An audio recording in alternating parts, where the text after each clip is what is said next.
এখন আপাতত একা একা বেরিয়ে গেলাম, কোথায় যাচ্ছি তোমাদেরকে বলবো, দেখতে থাকো। আর যত জিজ্ঞাসা থাকবে না তত। তো মনে মাথায় এসে গাড়িতে উঠে গিয়েছি, গাড়িতে করে যাচ্ছি। তো আমাদের গাড়ি কিন্তু দ্রুত বেগে এগিয়ে যাচ্ছে আমাদের গন্তব্যস্থলের দিকে। তো দেখো বন্ধুরা, তোমাদের সঙ্গে কথা বলতে বলতে যেখানে আসার কথা, মানে বসন্ত উৎসবে আসার কথা, ঠিক সেই জায়গায় পুরো চলে এসেছি। আমরা এখন গেটের মুখ দিয়ে প্রবেশ করছি মাঠের দিকে। এটা হচ্ছে একটা বিশাল বড় স্টেডিয়াম। এখানেই প্রত্যেক বছর বসন্তের উৎসব হয়। আমি কখনো শান্তিনিকেতনে বসন্ত উৎসবের সময় যেতে পারিনি, কিন্তু আমার যাওয়ার খুবই ইচ্ছা আছে। কিন্তু যখন থেকে আমাদের এইখানে এই বসন্ত উৎসব শুরু হয়েছে, আমি কোনো বছরও গ্যাপ দিই না। আমি প্রত্যেক বছর এই বসন্ত উৎসবে আসি, আমার খুব ভালো লাগে।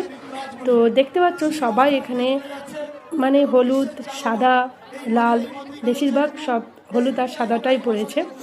এখানে দেখতে পাচ্ছ গোপু সোনা আছে আর আবির দিয়ে রঙ্গোলি বানিয়েছে, আর আমিও আছি।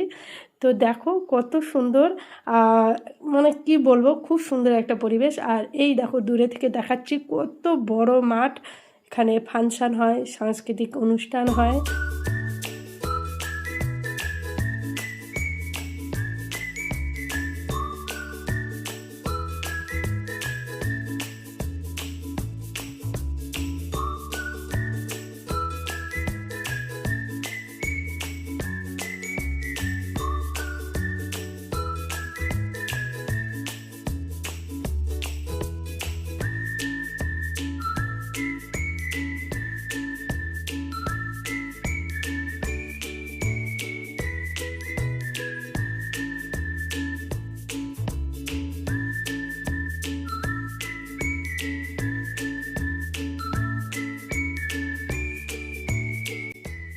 বসন্ত উৎসব কেমন লাগলো ভিডিওটা অবশ্যই কিন্তু কমেন্ট করে জানিও। আর তোমাদের সবাইকে বলি হ্যাপি হোলি, অনেক ভালো থেকো।